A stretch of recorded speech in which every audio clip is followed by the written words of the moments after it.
Usapang timing gear tayo mga boss. Maingay ba yung motor mo? Tapos nagpalit ka na ng timing gear, bali bago na pero maingay pa rin.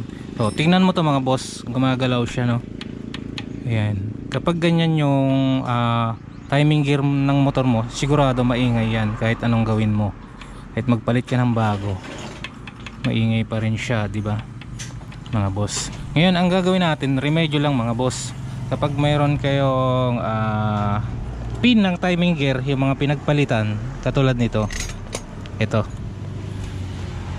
yan, kung makikita nyo mga boss, mayroon siyang washer. Ito yung kukunin natin, ito, yan.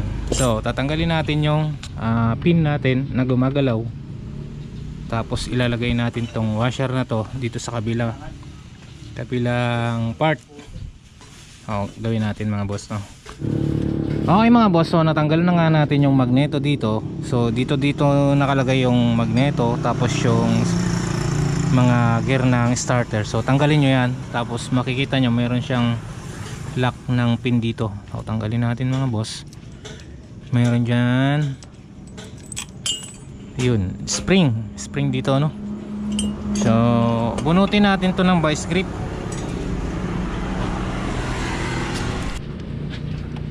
Bagong kabit mahina. Lalapat na yung...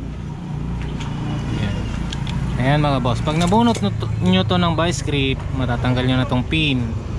Ayan, may washer din to mga boss. Yan, ito yung tinanggal natin sa isa kanina.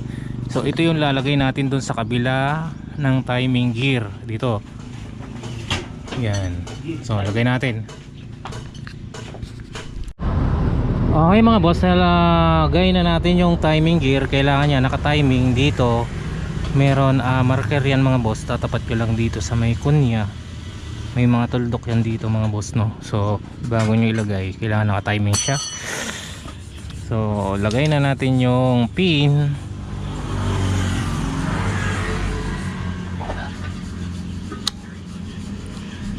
Tapos yung washer na extra washer na kinuha natin dun sa isang pin. So ito siya mga boss. Paano natin lalagay ito? Kailangan nating talian. Tali.